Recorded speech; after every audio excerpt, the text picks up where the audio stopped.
வரதுக்கா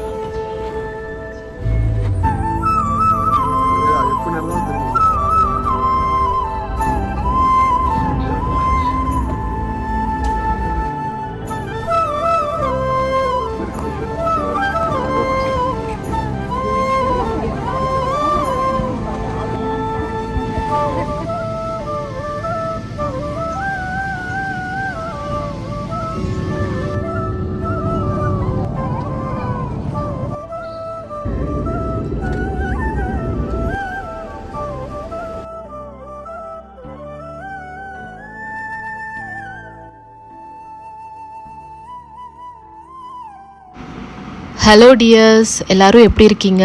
நான் ரொம்ப நல்லா இருக்கேன். கண்டிப்பாக நீங்களும் ரொம்ப நல்லா ஹாப்பியாக இருப்பீங்க அப்படின்னு நினைக்கிறேன். ஸோ ரொம்ப நாள் ஆகிடுச்சு, லாங் வீடியோ பக்கம் எட்டி கூட பார்க்குறது இல்லை, அது எனக்கே நல்லாவே தெரியுது. ஸோ கண்டிப்பாக லாங் வீடியோஸ்க்காக வெயிட் பண்ணிட்டு இருந்தவங்க எல்லாரையும் டிசப்பாயிண்ட் பண்ணியிருப்பேன், என்னை மன்னிச்சிருங்க. இந்த லாங் வீடியோக்காக ரொம்ப நாள் நானும் போஸ்ட் பண்ணணுன்னு வெயிட் பண்ணிட்டு இருந்தேன். நிறைய பேர் கேட்டுகிட்டே இருந்தீங்க. ஸோ ஃபைனலி உங்களுக்காக ஸோ இந்த வீடியோ கம்ப்ளீட்டாக நான் துபாய் டு இந்தியா வர அந்த ஜேர்னி தான் கம்ப்ளீட்டாக ஷூட் பண்ணியிருக்கேன். ஸோ இதில் நிறைய கொஸ்டின்ஸ் கேட்டிருந்தாங்க. ஏன் நான் ரிட்டன் துபாயிலேருந்து இந்தியாவுக்கு வரேன், அண்ட் என்ன ரீசன், ஏன் சீக்கிரமாகவே வந்துட்டீங்க அப்படின்னு சொல்லிட்டு நிறைய கொஸ்டின். அண்ட் அதை தாண்டியும் இன்னும் நிறைய கொஸ்டின்ஸ் கண்டினியூஸாக இப்போ ரீசெண்ட் டைம் நான் ரிசீவ் பண்ணுறேன். ஸோ அந்த ஒரு கொஸ்டினுக்கு ஆன்சர் பண்ணுறதுக்காகவும் அண்ட் என்னோட சில எக்ஸ்பீரியன்ஸை, என்னோட சில இன்ஃபர்மேஷன்ஸ் எல்லாம் இன்ஃபர்மேஷன் இல்லை, என்னோட சில சிச்சுவேஷன்ஸ் எல்லாம் நானும் இதில் எக்ஸ்பிளைன் பண்ணும் அப்படின்னு தான் நினைக்கிறேன். ஸோ அதுக்காகவே இந்த வீடியோ உங்களுக்காக. ஸோ இந்த வீடியோவில் எங்கேயாவது போர் அடிக்கிற மாதிரியோ இல்லை இன்ட்ரெஸ்ட் இல்லாத மாதிரியோ இருந்துச்சுன்னா கண்டிப்பாக நீங்கள் ஸ்கிப் பண்ணிக்கலாம். ஸோ நாங்கள் 10th ஏப்ரல், அதாவது ஃப்ரைடே அன்றைக்கி நைட்டு 9:50க்கு எங்களுக்கு ஸ்ட்ரைட்டாக துபாயிலேருந்தே இந்தியாவுக்கு ஃப்ளைட் இருந்துச்சு. கோயம்புத்தூர் கிடையாது, இந்தியாவுக்கு ஹைதராபாத் கனெக்டிங் ஃப்ளைட் தான் புக் பண்ணியிருந்தோம். So Dubai to Hyderabad, Hyderabad to Coimbatore. So அந்த மாதிரி தான் ஃப்ளைட் புக் பண்ணியிருந்தோம். நாங்கள் புக் பண்ணது ஆக்சுவலி லாஸ்ட் வீக் தான், நாங்கள் கிளம்புறதுக்கு முன்னாடி வீக் தான் புக் பண்ணியிருந்தோம். ஏன்னா கொஞ்சம் கிளம்புறதே கன்ஃபியூஷனாக இருந்துச்சு, எப்போ கிளம்பலாம் அப்படிங்கிற மாதிரி. ஸோ லாஸ்ட் வீக்கில் தான் புக் பண்ணோம். அதனால டிக்கெட் ப்ரைஸும் கூட ரொம்ப ஹை ஆகிடுச்சு. ப்ளஸ் என் ஹஸ்பண்ட் என்னை விட்டுட்டு திருப்பி ரிட்டன் போகிற ஐடியா தான். ஒரு 1 வீக் லீவ் ரெக்வஸ்ட் பண்ணியிருந்தார் ஆஃபீஸில். பட் 1 வீக் அவங்க அப்ரூவ் பண்ணல, ஜஸ்ட் 2 days தான் அப்ரூவ் பண்ணியிருந்தாங்க. ஸோ அந்த ஒரு பிளான்காகவும் நாங்கள் வெயிட் பண்ணிகிட்டு இருந்தோம். ஸோ இதில் ஃபுல்லாக நைட் வியூ, துபாயோட நைட் வியூ அண்ட் ஏர்போர்ட்டோட வியூ, உள்ள ஏர்போர்ட் போகிறது எல்லாமே 1 by 1 காமிச்சிட்டே வரேன். இந்த விஷுவலாக பார்த்துக்கோங்க. அண்ட் என்னோட ஸ்டோரியும் நான் ஷேர் பண்ணுறேன். ஃபஸ்ட்டு கொஷின் நிறைய பேர் இப்போ ரீசெண்ட் டைமில் எனக்கு நான் ரிசீவ் பண்ணது எனக்கு வந்தது, நிறைய பேர் கேட்டுகிட்டே இருந்தது. அதுக்கு நான் ரெஸ்பாண்டும் பண்ணலை, ஏன்னா இது மாதிரி ஒரு ப்ராப்பரான வீடியோவில் எக்ஸ்பிளைன் பண்ணும் அப்படிங்கிறதுக்காக. ஃபஸ்ட்டு கொஸ்டின் என்ன அப்படின்னா, நீங்கள் ப்ரெக்னெண்ட்டாக இருக்கீங்களா அப்படின்னு சொல்லிட்டு. கண்டிப்பாக அப்படி ஒரு ஹாப்பியான விஷயம் அப்படியே இருந்துச்சு அப்படின்னா கண்டிப்பாக நான் உங்க கூட ஷேர் பண்ணுவேங்க. உங்ககிட்ட ஷேர் பண்ணாமல் இருக்கவே போகிறதில்ல. நிறைய பேர் நினச்சிட்டு இருப்பாங்க கொஞ்சம் லேட்டாக கூட ரிவீல் பண்ணுவாங்க அப்படின்னு. ஆக்சுவலி எங்களோட பிளானில் இருந்துச்சு இந்த ப்ரெக்னென்சியும், பட் அன்ஃபார்ச்சுனேட்லி அது நடக்கலை. கண்டிப்பாக எல்லாத்துக்குமே அதுக்கான டைம் வரும் அப்படிங்கிறத நாங்கள் 2 பேருமே பிலீவ் பண்ணுறோம். அண்டு இவ்வளோ சீக்கிரம் ஏன் நான் துபாய் விட்டு போகிறேன் அப்படிங்கிறதும் இப்போ ரீசெண்ட் டைமாக நான் இந்தியா வந்ததுக்கப்புறமும், நான் துபாயிலேருந்து இந்தியா வரேன்னு சொன்னதுக்கப்புறமும் ரிசீவ் பண்ண கொஸ்டின். நான் ஆக்சுவலி எனக்கு 6 month செபாட்டிக்கல் லீவ் இருந்துச்சு. அது நான் 6 monthsமே அவைல் பண்ணிக்க முடியாதுங்க. ஏன்னா என்னோட பர்சனல் கமிட்மெண்ட் அப்படின்ட்டு அதில் நான் ரொம்ப ஸ்ட்ராங்காக இருந்தேன். என்னோட பர்சனல் கமிட்மெண்ட் அப்படின்னா என்னென்னு என்னோடய ப்ரீவியஸ் வீடியோஸ் எல்லாம் பார்த்தவங்க எல்லாருக்குமே தெரிஞ்சிருக்கும். நான் என்னோட அம்மா வீடு, நானும் பிரித்தியும் சேர்ந்து தான் லோன் வாங்கி எங்களோட ஓன் ஹவுஸை பில்ட் பண்ணோம், அம்மா வீட்டு. ஸோ அந்த கமிட்மெண்ட் எங்கள் 2 பேத்துக்குமே இருக்குது. ஸோ அதனால் என்னால் 3 months வரைக்கும் தான் என்னால் அதை காம்பன்சேட் பண்ண முடியும். இந்த 3 monthsமே நான் என்ன பண்ணேன்னா, என்னோடய முன்னாடி மந்த் சேலரியெலாம் சேவ் பண்ணி வச்சுருந்தேன். ஸோ அந்த 3 months சேலரியை சேவ் பண்ணி அந்த எவ்ரி மந்த் 10th எனக்கு லோன் அமௌண்ட் டெபிட் ஆகும். ஸோ அந்த 3 monthsக்கான அமௌண்ட் நான் முன்னாடியே சேவ் பண்ணி வச்சுட்டு தான் துபாய்க்கு போகிறதுக்கு ரெடியான. அண்ட் மீன் டைம் என்னோடய ப்ராஜெக்ட்டும் முடிஞ்சிருச்சு. டிசம்பர் மந்தோட என்னோடய ப்ராஜெக்ட் முடிஞ்சுது. ஸோ அந்த டைம் நான் பெஞ்ச் பீரியட் தான், அதுலேருந்து நான் பெஞ்சில் தான் மூவ் ஆகுறேன். ஸோ அந்த பெஞ்ச் பீரியடை இந்த மாதிரி லீவாக யூஸ் பண்ணிக்கலாம் அப்படின்னு சொல்லிட்டு, அதுவும் செபாட்டிக்கல் லீவ் வித்தவுட் சேலரி தான் வரும், வித் சேலரி வராது. அது 6 months வரைக்கும் எடுத்துக்கலாம். ஸோ 3 months வரைக்கும் ஐ கேன் மேனேஜ். அந்த 3 months வரைக்கும் என்னால் மேனேஜ் பண்ணிக்க முடியும் அப்படிங்கிறது தெரிஞ்சுது. 6 months அப்படிங்கும்போது கண்டிப்பாக வந்து நான் இன்னொருத்தரை டிபெண்ட் பண்ணியிருக்கிற மாதிரி இருக்கும். எங்கேயாவது கடன் வாங்கணும், அதில் எனக்கு சுத்தமாக உடன்பாடு இல்லை. ஸோ நான் பிரீத்தி 2 பேரும் சேர்ந்து அந்த லோன் பிளான் பண்ணதுனால 3 months வரைக்கும் எடுத்துக்கலாம் அப்படிங்கிற மாதிரி தான் வந்து நாங்கள் இனிஷியலாக பிளான் பண்ணது. ஸோ 3 months தான் வந்து ஆக்சுவலாக நான் லீவ் பிளான் பண்ணியிருந்தேன். அண்ட் இன்னொரு முக்கியமான விஷயம் என்ன அப்படின்னா, நான் வந்து ஆக்சுவலி விப்ரோவில் ஒர்க் பண்ணிகிட்ருக்கேன். நிறைய பேருக்கு தெரிஞ்சிருக்கும், தெரியாதவங்க புதுசாக வீடியோ பார்க்குறவங்களுக்கு சொல்கிறேன். நான் ஆக்சுவலி விப்ரோவில் தான் ஒர்க் பண்ணிகிட்ருக்கேன். ஸோ ஆஸ் அ கம்பெனி எம்ப்ளாயியாக நான் 3 months லீவில் இருக்கேன். அண்ட் இன்னொரு முக்கியமான விஷயம் என்ன அப்படின்னா, நான் துபாயில் கூட ஜாப் வந்து ட்ரை பண்ணேன். என்னால் அந்த லீவ் பீரியடில் வந்து இந்த விஷயத்த சொல்ல முடியல. ஏன்னா as per the company policy நான் வந்து ஃபாரின்லேயும் போயிருக்கேன். அது வந்து மெயிலெலாம் ப்ராப்பராக போட்டுட்டு தான் போனேன். ஃபாரின் போயிருக்கேன். ஸோ அந்த டைம் வந்துட்டு அந்த மாதிரி ஒரு இன்ஃபர்மேஷனை ரிவீல் பண்ண வேணாமே, ஏன்னா அந்த கம்பெனியோட எம்ப்ளாயி தான் நான் ஸ்டில். இன்கேஸ் நான் திரும்பி கூட வரலாம், லீவ் வந்து 3 months லீவு முடிச்சுட்டு வர மாதிரி சிச்சுவேஷன் வந்துருச்சுன்னா என்ன பண்ணுறது அப்படிங்கிற ஒரு ரீசன் கூட தோணுச்சு எனக்கு. அதனால் அந்த டைம் ஜாபுக்கு நான் ட்ரை பண்ணிட்டு இருந்ததை வந்து எந்த இடத்துலையுமே நான் ரிவீல் பண்ணியிருக்கவே மாட்டேன். ஏன்னா அது வந்து என்னோடய கரண்ட் ஜாபுக்கு அஃபெக்ட் பண்ணிடக்கூடாது, ஒரு சேஃபர் சைடுக்காக அப்படி கூட சொல்லிக்கலாம். ஸோ அந்த ஒரு ரீசனுக்காக வந்து நான் அந்த ஜாப் பற்றின இன்ஃபர்மேஷன் எதுவுமே ரிவீல் பண்ணல. ஸோ என்னோடய பேட் டைம், என்னோடய பேட் லக்குன்னு கூட சொல்லலாம். ஜாபுக்கு அப்ளை பண்ணி நான் வந்து சர்ச் பண்ணிட்டு தான் இருந்தேன். என் ஹஸ்பண்ட் கிட்டேருந்து ரெஃபரன்ஸ் கிடச்சிது, என் ஹஸ்பண்டோட ஆஃபீஸில் ரெஃபரன்ஸ் கிடச்சிது. ரெஃபரன்ஸ் கிடச்சுமே வந்து என்னால் கேட்ச் பண்ண முடியல. நிறைய கம்பெனிஸ்க்கு வந்து அப்ளை பண்ணிட்டு தான் இருந்தேன், பட் என்னால் கேட்ச் பண்ண முடியல. அண்ட் லாஸ்ட் 1 month 1.5 month வந்து அந்த வார் ஸ்டார்ட் ஆகிடுச்சு. வார் ஸ்டார்ட் ஆனதுமே ஆக்சுவலி அந்த வார் ஸ்டார்ட் ஆகிறதுக்கு முன்னாடி வீக் தான் சொல்லிட்டு இருக்காங்க, நெக்ஸ்ட் வீக் உங்களுக்கு ஒரு கம்பெனிலேருந்து இன்டர்வியூ கால் பண்ணுறதா இருக்காங்க அப்படின்னு சொல்லிட்டு. பட் அந்த வார் ஸ்டார்ட் ஆனதுமே வந்து அந்த ப்ராசஸ் அப்படியே ஸ்டாப் ஆகிடுச்சு. என்ன சொல்கிறது, கடவுள் செயல் தான் இது எல்லாமே. ஏன்னா நாங்கள் வந்து ரொம்ப ஈகராக இருந்தோம். ஏன்னா எங்கே ஜாப் பார்த்தேன், துபாயில் ஜாப் பார்த்தேன் அப்படின்னா நாங்கள் 2 பேரும் ஒன்றா இருக்கலாம் அப்படிங்கிற பிளான் தான். ஆக்சுவலி நான் துபாய்க்கு வந்த புதுசில் இந்த ஹோம் டூர், ஹோம் ஆர்கனைசிங் சொல்லிட்டு ஒரு வீடியோ போட்டிருப்பேன். அதில் வந்துட்டு நான் கம்ப்ளீட்டாக எக்ஸ்பிளைன் பண்ணியிருப்பேன். நான் வந்து துபாய்க்கு ட்ரை பண்ணது, லாஸ்ட் மினிட்ல கேன்சல் ஆனது, துபாய் ட்ரான்ஸ்ஃபர் ட்ரை பண்ணது, அது எல்லாமே சொல்லியிருப்பேன். ஸோ அதுதான் என்னோடய ஃபஸ்ட்டு மூவ். ஏன்னா எனக்கும் என் ஹஸ்பண்டுக்கும் மேரேஜ் ஃபிக்ஸ் ஆகிட்டு 8 months கேப் இருந்துச்சு மேரேஜுக்கும் நாங்கள் பார்த்த டேட்டுக்கும். ஸோ அந்த டைம் வந்து என் ஆஃபீஸில் இன்டர்னல் ட்ரான்ஸ்ஃபருக்கு தான் நான் ரொம்ப சின்சியராக வந்துட்டு ட்ரை பண்ணிகிட்ருந்தேன். பட் என்னால் வந்து அதை வந்து அச்சீவ் பண்ண முடியல, அது முடியாதுன்னு சொல்லிட்டாங்க. ஸோ அதனால தான் நான் செபாட்டிக்கல் லீவ் எடுத்துகிட்டு என் ஹஸ்பண்ட் கூட வந்து இருக்கலான்னு சொல்லிட்டு வந்தேன் துபாய்க்கு வந்தும் நான் இங்கே ஏதாவது ஜாப் ட்ரை பண்ணலாம், துபாயில் ஏதாவது ஜாப் ட்ரை பண்ணலான்னு சொல்லிட்டு தான் அந்த 3 months நான் யூட்டிலைஸ் பண்ணிக்கிட்டேன். பட் அந்த 3 monthsம் வந்து எனக்கு என்னோடய பேட் லக்குன்னு தான் சொல்லணும். ஒரு 2 months வந்து ரொம்ப சின்சியராக ஒரு 1 week மட்டும் தான் ரெஸ்ட் எடுத்தேன். ஸ்டார்டிங் 2 monthsமே நல்ல எஃபர்ட் தான் போட்டு நிறைய கம்பெனிஸ்க்கு வந்துட்டு ரெஸ்யூம் அப்ளை பண்ணுறது, ரெஸ்யூம் சென்ட் பண்ணுறது, அந்த மாதிரி ஜாபில் தான் வந்து ரொம்ப கான்சன்ட்ரேட்டிவாக இருந்தேன், ஒரு ஜாப் கிடைக்கட்டும் அப்படின்னு சொல்லிட்டு. பட் இன்னும் ஒரு 3 months இருந்திருந்தா, மேபி அங்கேயே ஒரு 6 months இருந்திருந்தா எனக்கு அந்த சான்ஸ் கிடச்சிருக்கும் அப்படின்னு நினைக்கிறேன். பட் என்னோடய பேட் லக் அங்கே வந்து கிடைக்கல. அண்ட் வாரும் ஸ்டார்ட் ஆகிடுச்சு, அது அப்படியே ஸ்டாப் ஆகிடுச்சு. நிறைய பேர் வந்து ஃபயர் பண்ணிகிட்டு இருந்தாங்க. இந்த மாதிரி துபாயிலிருந்து நிறைய இந்தியன்ஸுக்கெல்லாம் கூட வேலை போச்சு அந்த டைமில். ஸோ அந்த டைமில் எனக்கு ஜாப் கிடைக்கிறது அப்படிங்கிறது பாசிபிள் இல்லாத ஒரு விஷயம் அப்படிங்கிற மாதிரி எனக்குமே தோண ஆரம்பிச்சு. ஏன்னா எந்த ஒரு ஆஃபருமே, எந்த ஒரு காலுமே அந்த இன்டர்வியூ நடக்குதுன்னு சொல்கிற ஒரு கம்பெனிலேருந்து எனக்கு வரலை. ஸோ அதில் தெரிஞ்சிச்சு எனக்கு கிடைச்ச ஒரே ஒரு ஆப்பர்ச்சுனிட்டி அது மட்டும்தான்.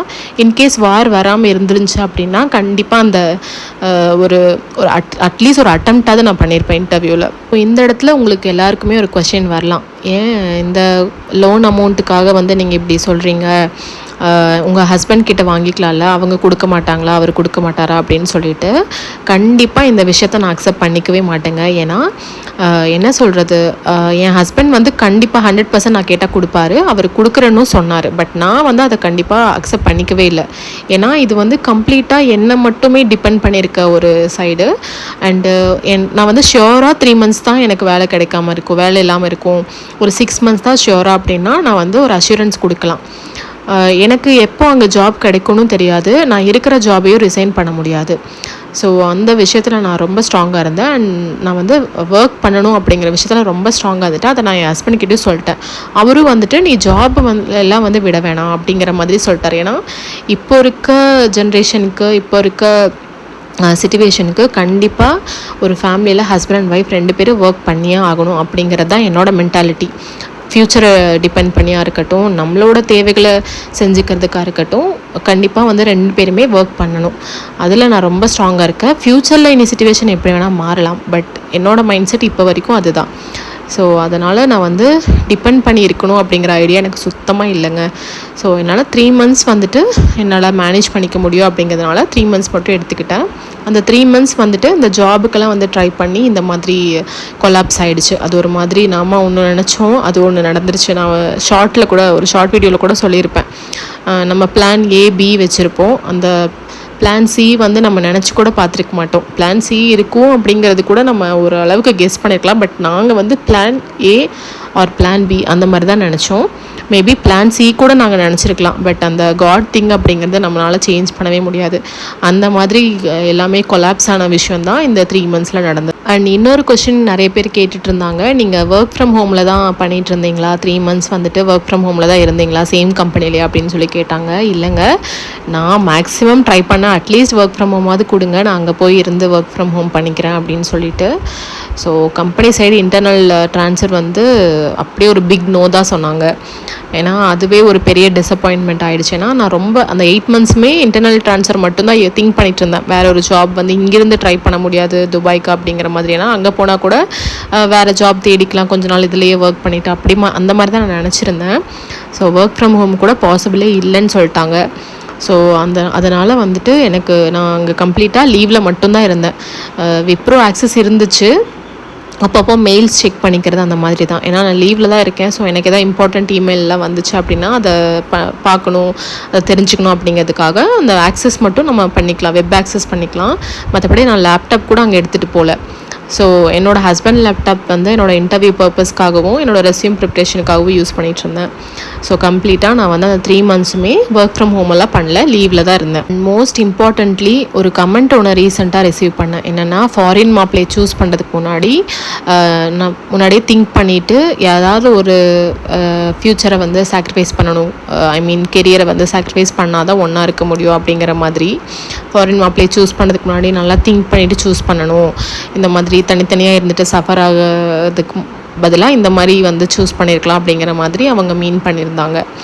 ஸோ அது வந்துட்டு அக்ரீட் தான். பட் நாங்கள் வந்துட்டு எந்த எஃபர்ட்ஸும் போடாமல் இல்லைங்க. நாங்கள் கல்யாணம் பண்ணிட்டு தனித்தனியாக இருக்கணும் அப்படிங்கிறத யாருமே விரும்ப மாட்டாங்க. எங்களால் முடிஞ்ச மேக்ஸிமம் எஃபர்ட்ஸ் வந்து நாங்கள் போட்டோம். ஜாப் தான் மெயினாக எங்களுக்கு. ஸோ ஜாபை வந்து அங்கேயா இருக்கட்டும், இன்டர்னல் ட்ரான்ஸ்ஃபராக இருக்கட்டும், நான் மேக்ஸிமம் ட்ரை பண்ணேன். பட் அது வந்து நடக்கலை. ஸோ அது கம்ப்ளீட்டாக வந்து எங்களோட சிச்சுவேஷன் தான் காரணம். சிச்சுவேஷன் இன் த சென்ஸ் எங்களோட அந்த ஹரிபரியான டைமில் வந்து எதுவும் நடக்காது அப்படிங்கிறது வந்து கம்ப்ளீட்டாக நாங்கள் அக்ரி பண்ணிக்கிட்டோம். ஸோ அதுதான் வந்துட்டு ஒரு பெரிய இம்பேக்ட் எங்களோட இந்த செப்பரேஷன் ஜேர்னியில்.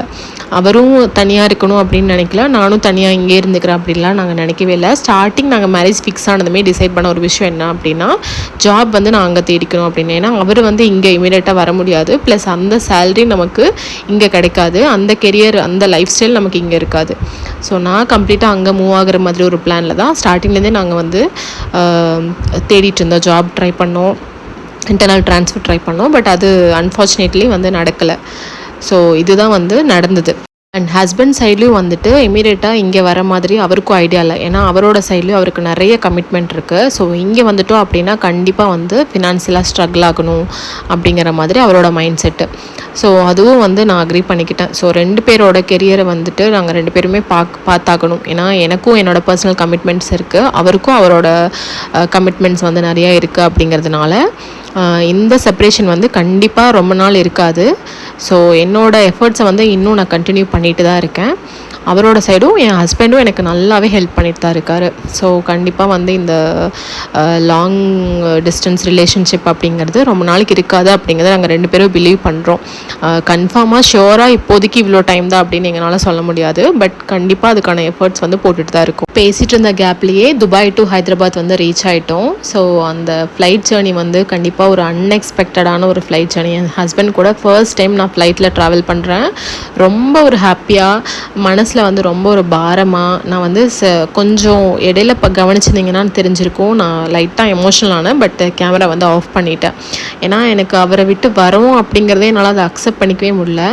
அந்த ஃப்ளைட் ஜேர்னியும் என்னால் என்ஜாய் பண்ண முடியல. அவர் கூட இருக்கேன், இந்த டைமு கொஞ்சம் டைம்னாலும் அவர் கூட இருக்க அப்படிங்கிற ஒரு ஸ்ட்ராங்கான ஒரு மைண்ட் செட்லேயே தான் நான் வந்து ட்ராவல் பண்ணிட்டு இருந்தோம் நாங்கள் 2 பேருமே. அவரும் ரொம்ப எமோஷ்னல் ஆனார், அவரும் ரொம்ப ஃபீல் பண்ணார். இது எவ்வளோ நாளைக்குன்னு தெரியல எங்களுக்கும், பட் கொஞ்ச நாளைக்கு தான் அப்படிங்கிறத 2 பேருமே பிலீவ் பண்ணுறோம். ஸோ துபாய் டு ஹைதராபாத் வந்து எமிரேட்ஸில் தான் வந்திருந்தோம். எமிரேட்ஸில் தான் டிக்கெட் புக் பண்ணியிருந்தார். ரொம்ப சூப்பராக இருந்துச்சு. நான் இதுக்கு முன்னாடி போனது வந்து ஏர் அரேபியா. அது வந்து குட்டி, இதோட கம்பேர் பண்ணும்போது கொஞ்சம் சின்ன ஃப்ளைட் தான். இது வந்து ஏர் பஸ்ன்னு சொல்லுவாங்க, ரொம்ப பெரிய ஃப்ளைட் இது.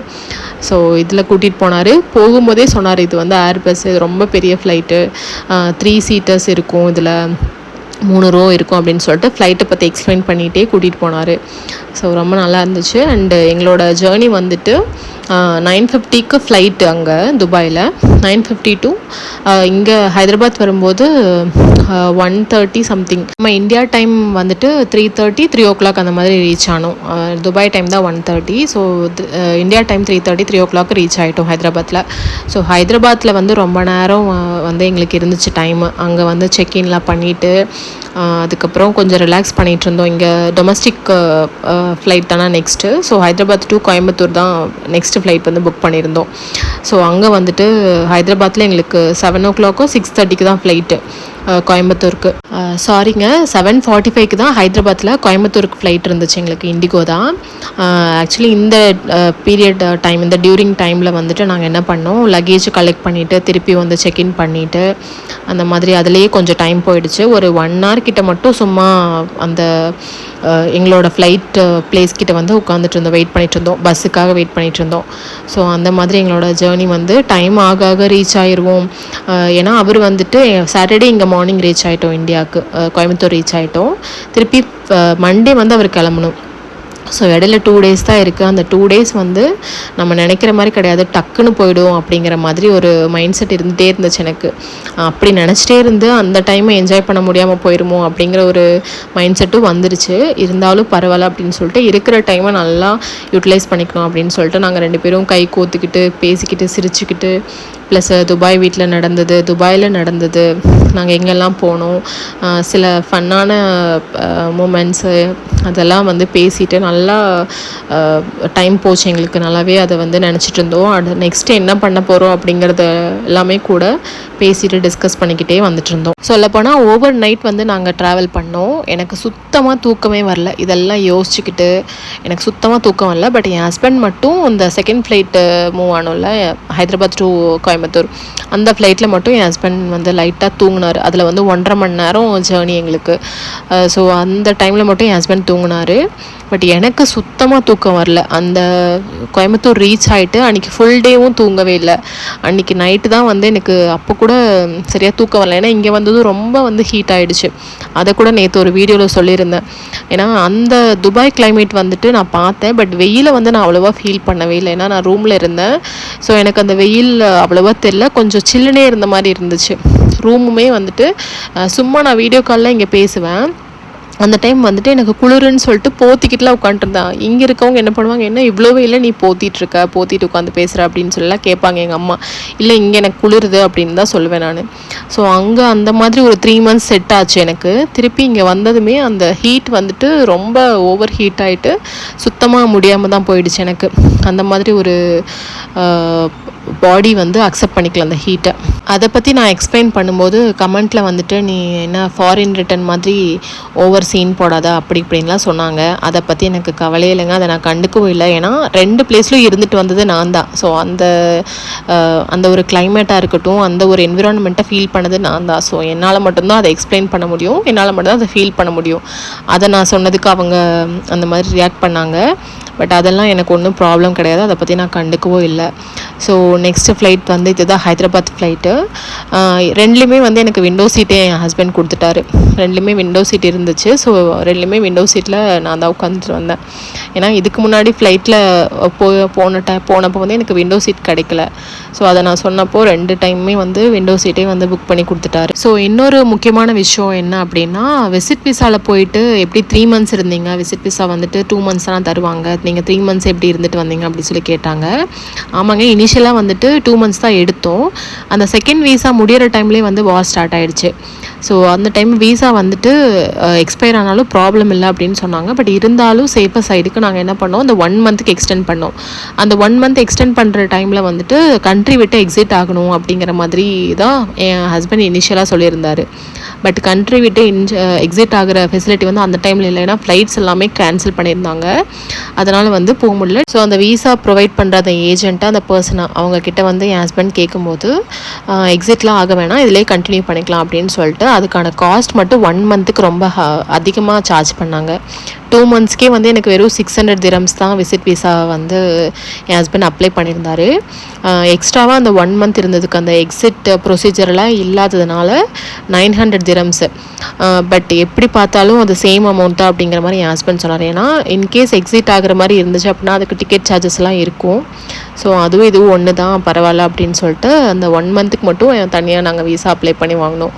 ஸோ அந்த வீசா முடியறதுக்கு முன்னாடியே வந்து நான் கிளம்பிட்டேன். எனக்கு வந்து 12th தான், 12th இல்லை 13th தான் லாஸ்ட் டேட்டு அங்கே வீசா முடியாது. நான் வந்து 10th அன்றைக்கே கிளம்பிட்டேன்.